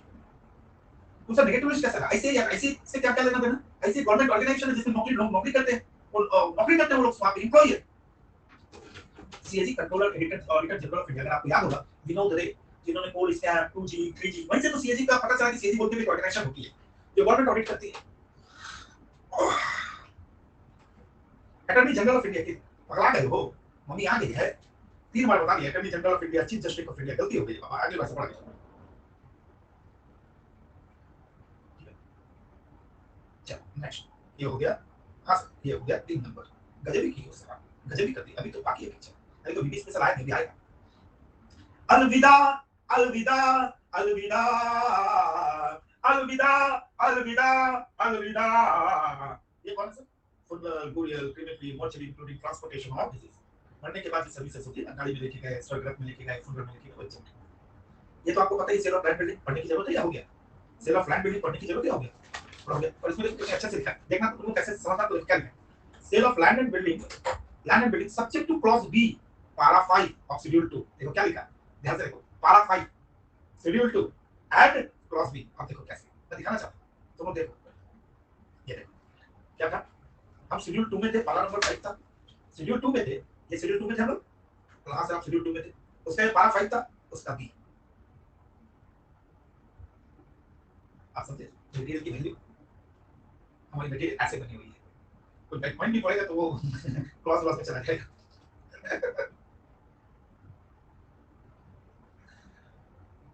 एरिया प्रेजेंट का मतलब एरिया देखिए, अच्छा अलविदा, तो ये भी हो गया अच्छा। ये एक्शनेबल क्लेम, याद है ना actionable claim, for example unsecured डेब्ट, उसमें विनिंग भी लेके गया था, एग्जिस्टिंग एग्जॉस्टिव कई सारी चीजें थी। तो एक्शनेबल क्लेम जो है ना नेगेटिव रिस्क, एक्शनेबल क्लेम पे जीएसटी नहीं लगता है, other than lottery betting and gambling, यानी कि लॉटरी के ऊपर जीएसटी लगेगा। लॉटरी पर नहीं छोड़ा, इनकम टैक्स पे 30% लगा दिया, यहाँ पे कुछ बोला है, खत्म कहानी, ठीक है। अब एक एग्जांपल है, ये शायद आपको कई जगह ना मिले, शायद आपको कई जगह ना मिले,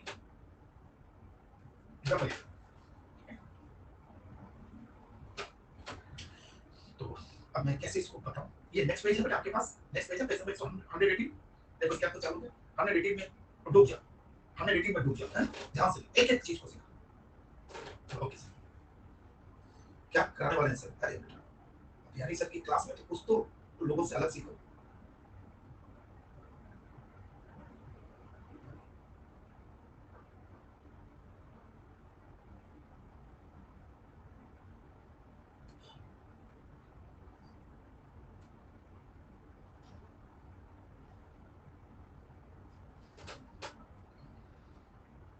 ये तो इंडिया की टेरिटरी है, स्टेट एंड यूटी है, ये 12 नॉटिकल माइल है, यस सर, ये 24 नॉटिकल माइल है, यस सर, ये 200 nautical mile, yes sir. Okay ध्यान से, जहाज आना चालू हुआ,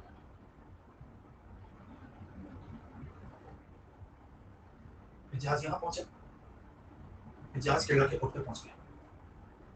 ओके, ये केरला पोर्ट है, मान लो ये पोर्ट है, देखा ध्यान से, क्या है? ये पॉइंट 1 है, ये पॉइंट 2 है, ये पॉइंट 3 है, इसका 3 पॉइंट क्या है, ये पोर्ट है, पोर्ट से निकलना है, अच्छा से पॉइंट 1 2 3, केरला पोर्ट यहाँ पे है, मैं यहाँ पे हूँ, ठीक है। एक केस है जिसका नाम है गार्डन सिल्क मिल, गार्डन सिल्क मिल, ठीक है। और एक केस का नाम है किरण स्पिनिंग मिल, किरण स्पिनिंग। चीता, ओ चीता, तुम बिजनेस को थम्स अप कर रहे हो ना? हाँ ठीक है चीता भाई, किरण स्पिनिंग मिल्स, सुप्रीम कोर्ट क्या कह रही है? सुप्रीम कोर्ट ध्यान से, ध्यान से, सुप्रीम कोर्ट कह रही है इंपोर्ट स्टार्ट वंस गुड्स,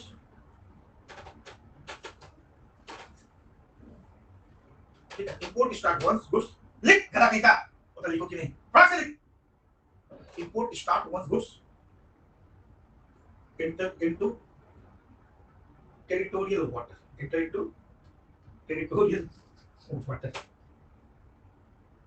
ये वाला क्या है? इंडियन टेरिटोरियल वाटर है, और ये क्या है? इंडियन कस्टम वाटर है, और ये क्या है? Exclusive economic zone. Import start one goods enter into a territorial water, point number 1 agreed हो, पॉइंट नंबर 1 अग्रीड हो, यहाँ पे जब इनका इंपोर्ट स्टार्ट हुआ, बाकी सब बकवास, एंड कंप्लीटेड, क्या कंप्लीट कर रहा हूँ? इंपोर्ट कंप्लीटेड वंस गुड्स,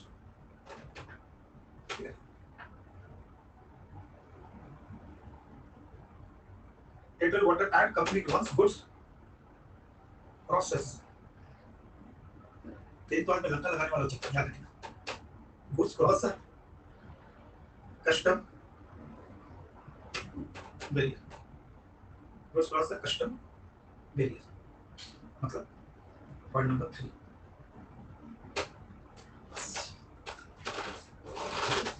ये है इंपोर्ट एंड एक्सपोर्ट, ठीक है। तिरंगा झंडा भी बोल गया हमारा, ध्यान से, ध्यान से, अभी एक मिनट यहाँ पे प्लीज, यहाँ पे रिक्वेस्ट, गार्डन सिल्क मिल के केस में सुप्रीम कोर्ट ने कहा कि भाई इंपोर्ट तो उस दिन स्टार्ट होगा जिस दिन गुड्स टेरिटोरियल वाटर में इन करेगा। ये पॉइंट नंबर 1 स्टार्ट हो गया, यानी कि स्टार्ट का पॉइंट है। ठीक है, पॉइंट नंबर 2 यानी कि पोर्ट में जाके सामान अनलोड हो रहा है। पॉइंट नंबर 2 में क्या हो रहा है, अनलोडिंग हो रही है। उस अनलोडिंग से कोई लेना देना डिपार्टमेंट को नहीं।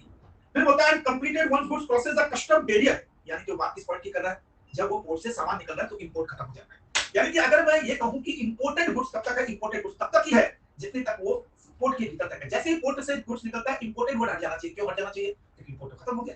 पोर्ट से जैसे ही ड्यूटी देके निकला सामान, अब इंपोर्टेड वर्ड नहीं होना चाहिए क्योंकि आपने ड्यूटी दी तो कंप्लीट हो गया इंपोर्ट। फिर भी हम क्या कहते हैं, जब हम लोग जाते हैं जैसे हमारी ऋतु सिमी दुकान में गई मार्केट में, इंपोर्टेड चॉकलेट और imported chappal, imported clip, imported shampoo, imported खरीद के लिए। ठीक है, बैंगलोर में कोई जाता है, बैंगलोर में कोई जाता है,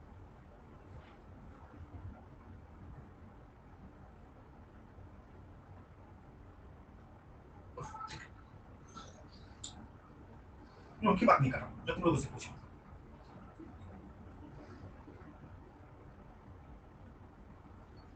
तो बैंगलोर में मार्केट है सुख सागर, बैंगलोर में मार्केट है सुख सागर। ठीक है, सुख सागर मार्केट है वहाँ पे, बैंगलोर में सुख सागर मार्केट है। तो उस सुख सागर मार्केट में सारे इंपोर्टेड सामान मिलते हैं। ठीक है, उसको सर्च करना मिल जाएगा सुख सागर मार्केट। तो वहाँ पे सारे इंपोर्टेड परफ्यूम खाना आता है ना, मिल जाएगा। एक बार मैं गया, मैं पहली बार बैंगलोर गया, मैंने पढ़ा स्टार्ट किया तो बैंगलोर से किया तो बहुत अच्छी बात है। मैंने अपने दोस्त के साथ, मेरे मेरे क्या दोस्त है, उसके साथ चल चल अपने इंपोर्टेड करते हैं, नई सी बातें नई चीजें होती है। वहाँ पहुंचे आप इंपोर्टेड चॉकलेट, इंपोर्टेड कोई imported chappal, imported shirt, T shirt खरीदते समय है ना, क्या बोलते हैं सब अमेज़न और फ्लिपकार्ट, तो वही सब देख के पसीने क्या मार्केट में चॉकलेट में शुगर सिटी मार्केट के अंदर परफ्यूम में शुगर सिटी। तो मैं दोस्त के साथ गया, जब मैं की इंपोर्टेड चॉकलेट देखा बस उसको इंपोर्टेड कुछ परफ्यूम देखा, मैं दुकानदार के सामने उसको बोल दिया, भाई देखो तू क्या इंपोर्टेड इंपोर्टेड कर रहा है, ये भी इंपोर्टेड नहीं है, ये मुझसे इसमें मुझे ऐसे लगा। हाँ, अकाउंट से उसे मुझे ऐसे लगा, उसने ऐसे आंख निकाल क्या मैं बोल रहा है क्या, मैं सच बोल रहा हूँ इंपोर्टेड नहीं है, सब इंडियन। दुकानदार बोले और सब इंपोर्टेड है। मैंने कहा इंडियन है, मैं तुमसे क्यों नहीं गया, मैं इंडियन। मैं देखिए टैग देखिए, मेरी दुबई है, मैंने कहा भाई साहब सब सही, आप सही बोल रहे हो, मैं सही बोल रहा हूँ, आप भी सही हो, ये तो यार यही सही, तुम सही कैसे। मैंने उसको बोल दिया import start one goods enter into the territorial water and complete one goods process once goods completed one goods process the custom barrier and mixing with the master goods custom barrier से निकल के कुछ यहाँ पे आए थोड़ा import खत्म हो गया। आप कुछ नहीं इंपोर्टेड वर्ड यूज कर रहे हो। दुकानदार ने बोल दिया सीधा भाई साहब थोड़े से पड़े हुए पागल लग रहे हैं। उसने कहा हाँ उसने बोला पड़े हुए पागल। मैंने कहा नहीं, मैंने उसको गलत कहा क्योंकि वो तो सही है, इंपोर्ट हो गया इसलिए मेरे दोस्त इंपोर्टेड गुड्स बोल के कोई गुड्स नहीं होता है, इंपोर्टेड गुड्स बोल के कोई गुड्स नहीं होता, इंपोर्ट उसी दिन खत्म हो गया जिस दिन कस्टम बैरियर से गुड्स निकल गया। अब आप कुछ भी बोलो, अब देखो यस यस तो जहर, यस तो बेटा सुबह सुबह पत्थर खाया, जिस कारण ने उसको बाजरे की रोटी भेजी यस को। सर ऑस्ट्रेलिया के सिपाही और इंडियन पोर्ट पे रुके थे, वहां से बांग्लादेश चली गई, तो क्या उस पे टैक्स की घटना होगी क्या? ना। पर यार तुमने बड़ा दमदार क्वेश्चन पूछा, love you yes love you. क्या पूछा तुमने, मेरे सुना? ऑस्ट्रेलिया से जा रहा है मुंबई पोर्ट पे ऊपर, वहां से फिर बांग्लादेश चला गया, क्या कुछ कस्टम बैरियर को क्रॉस किया? बोला नहीं। इंपोर्ट खत्म हुआ? बोला नहीं। ड्यूटी लगेगी? बोला नहीं। आ जाएगा से बस लव यू लव यू। ठीक है, वही बात है। अब यहाँ से मुद्दा यहाँ से चालू होता है। नोट नंबर 1 क्या है, अमन क्या है, ये क्या है? क्या क्वेश्चन पूछा था गोपाल, गोपाल ने पूछा, गोपाल उसने पूछा यस नहीं कि ऑस्ट्रेलिया से एक जहाज आया, ठीक है, जहाज में बहुत सारा गुड्स है। बोला हाँ। ऑस्ट्रेलियन पोर्ट मुंबई पोर्ट पे खड़ा हो गया। बोला हाँ। मुंबई पोर्ट पे खड़ा हो गया। बोला हाँ। अब मुंबई पोर्ट पे खड़ा हो गया, फिर वहां से बांग्लादेश चला गया, तो क्या कस्टम ड्यूटी लगेगी? नहीं लगेगी। क्यों? ड्यूटी तब लगती है जब गुड्स पोर्ट को क्रॉस करता है। मैं कौन?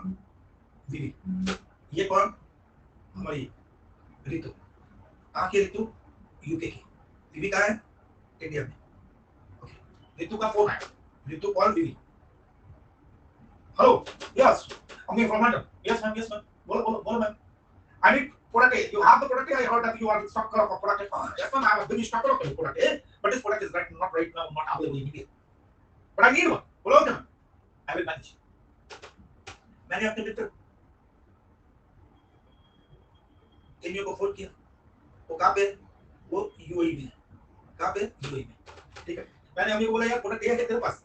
फोन किया, मैंने कॉल किया, बोला हाँ प्रोडक्ट है मेरे पास। तो एक काम करना, ऋतु जी को भेज दे वहां से। तो कॉम्यू ने यहाँ से डायरेक्टली ऋतु जी को भेजा, UAE to UK, negative list.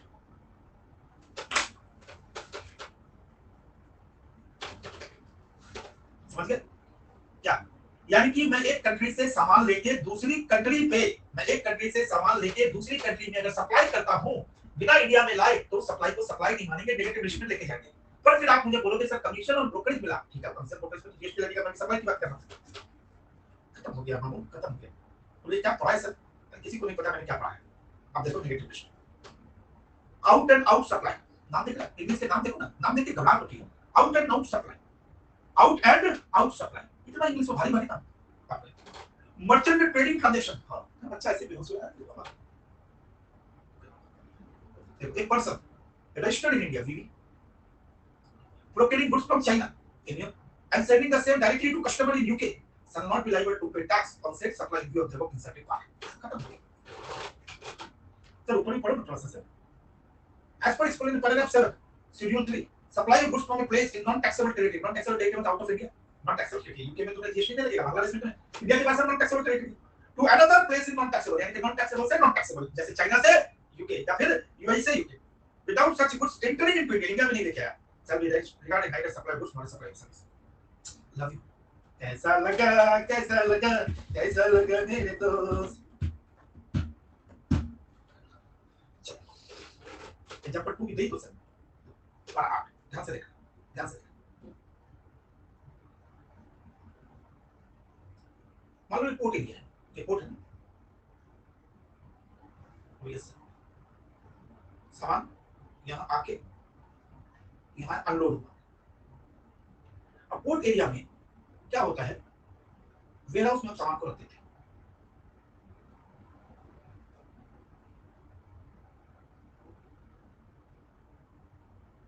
Port area में ये वेयर हाउस है, ये भी वेयर हाउस है, ये भी वेयर हाउस है, पोर्ट एरिया में वेयर हाउस मिलेंगे। इंपोर्टर कौन है?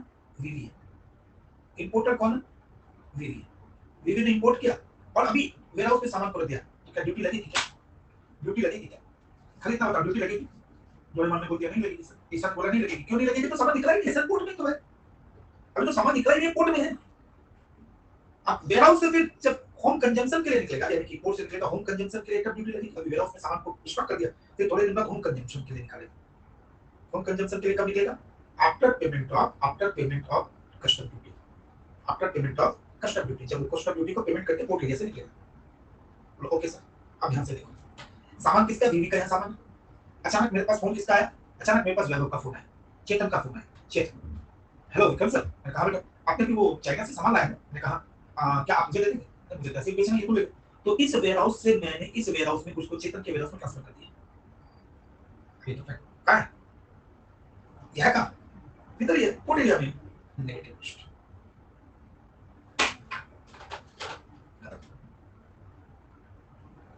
क्या बोल रहे हो सर?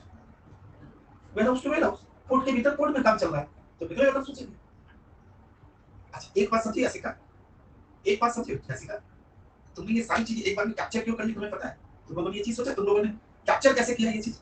एक लाइन से कैप्चर किया, import start once goods enter into territorial water but it's complete once goods process the custom baggage, custom port, जब तक पोर्ट से नहीं निकलेगा वो इंपोर्ट खत्म नहीं होगा। आपके दिमाग में ये लाइन सेट हो गई जब तक, यानी कि जब पोर्ट एरिया के भीतर warehouse to warehouse goods घूमे या ट्रांसपोर्ट टाइटल हो सकता है। फिर मेरे को किसने फोन किया? अभय ने फोन किया, सर मुझे सामान, मैंने क्या किया? ट्रांसपोर्ट टाइटल दे दिया, यानी कि डॉक्यूमेंट ट्रांसफर कर दिया, transfer of title, transfer of title दे दिया, ठीक है।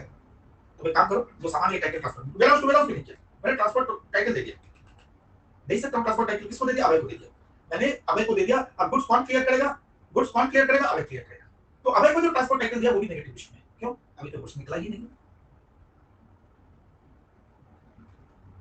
सर अगर चेतन का वेयरहाउस दूसरे पोर्ट एरिया में है तो भी दूसरा पोर्ट एरिया मतलब क्या? तू क्या चाहते हो? भोपाल, दिल्ली से मुंबई से केरला, मुंबई से चेन्नई, मुंबई से आगरा, ऐसा पोर्ट, ऐसा क्लियरेंस चाहते हो? ऐसा क्लियरेंस पोर्ट से निकलते ड्यूटी देके निकलेगा, उससे कहां जा रहा है मुझे कोई लेना देना नहीं। और उसके बाद मैं पोर्ट में क्यों लेके जाऊंगा पागल आदमी? यहां से निकला ड्यूटी देके निकलो, खत्म कर। गजब हुआ सर। हाँ बेटा आप तुम्हें गजब बोल देखो, ध्यान से देखो, पैराग्राफ 8 ऑफ शेड्यूल 3, ध्यान से देखो, सप्लाई ऑफ वेयरहाउस गुड्स,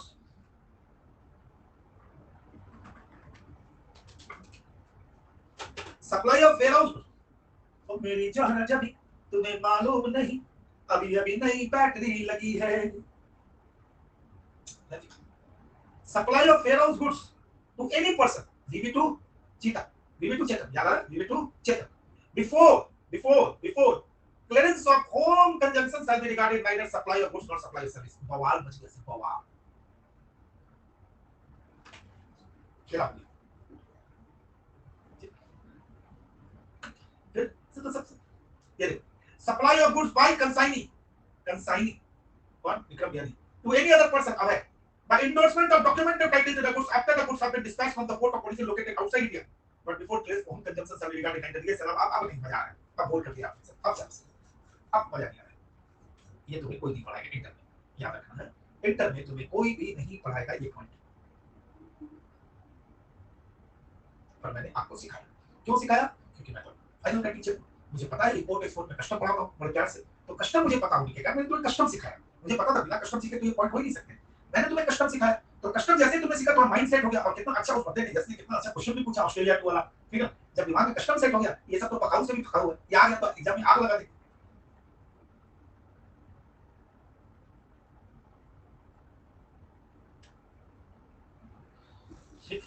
एक क्वेश्चन इसको करना पेज नंबर 120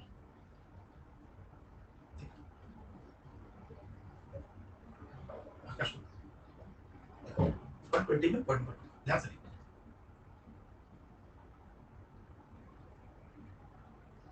एक होता है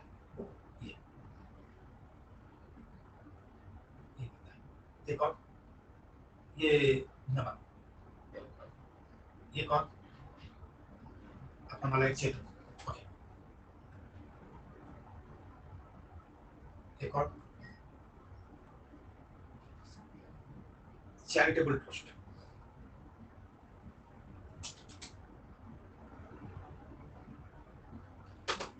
ये यहाँ पहुंची, ये भी यहाँ पहुंची, इससे 5 लाख रुपए दिए, इसने भी 10 लाख रुपए दिए। चैरिटेबल ट्रस्ट ने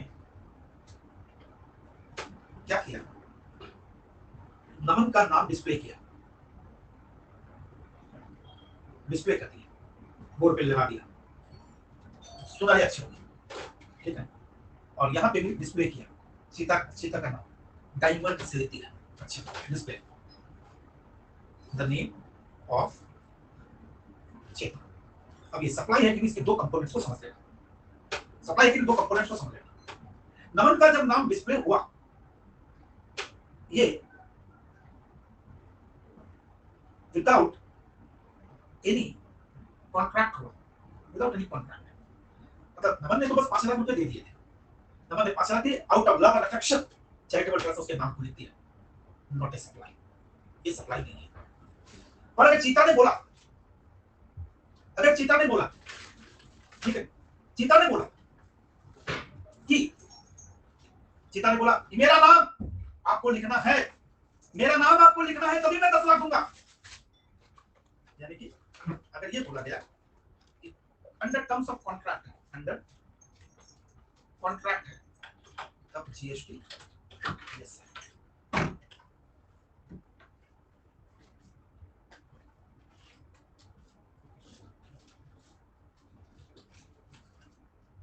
इसके बाद क्या आपको लगता है आपको समझना पड़ेगा?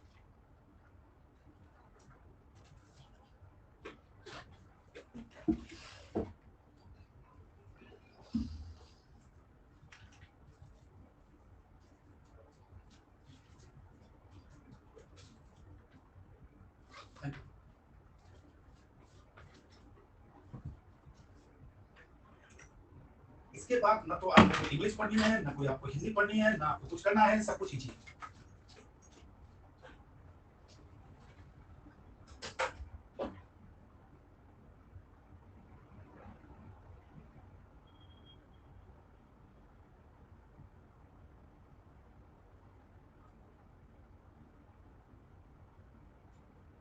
ठीक, इतना जो इंग्लिश लिखा हुआ है ना यहाँ पे, इसको चार्ट में कर लीजिए।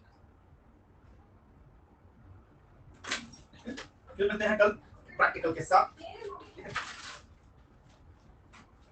कल मिलते हैं प्रैक्टिकल के साथ। नेट फ्लक्चुएटिंग कर रहा है, ठीक है, नेट बहुत फ्लक्चुएट कर रहा है, कल मिलते हैं, ओके।